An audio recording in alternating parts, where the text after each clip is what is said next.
right after the match also, no? So I spoke with my referee supervisor. One thing I discussed, no? Sabi ko nga, palikod dun sa, kung nangyari to sa 10 all, parang hindi itong issue.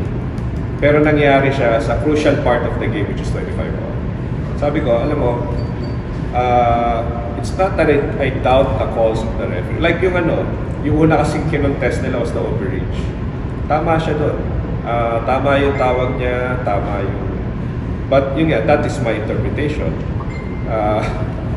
There are millions of eyes looking at it, kanya-kanya interpretasyon.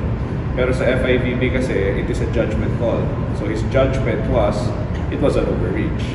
Simply because the person was setting, si Negrito was setting the ball, ginalaw ni Panseco. Hindi niya ginalaw yun, hindi siya overreach. Or baliktarin natin, kung unang nahawakan ni Panseco at ginalaw ni Negrito, yung sequence, no? Si Negrito naman ang tatawagan ng backline of illegal backline attack. So, yun nga, judgment siya. Dahil nga judgment siya at a crucial part of the match, so sabi ko kay Jeff natin, si referee supervisor, utilize the challenge. Pwede kasi i-challenge yung sarili. It's not, hindi natin pinabababa yung desisyon ni referee.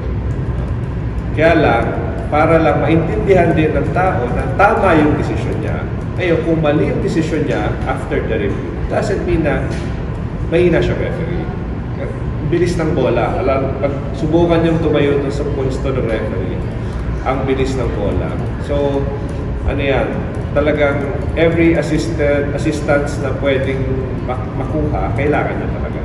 And video challenge, the challenge system, is one equipment that can help reduce the doubt sa tawag.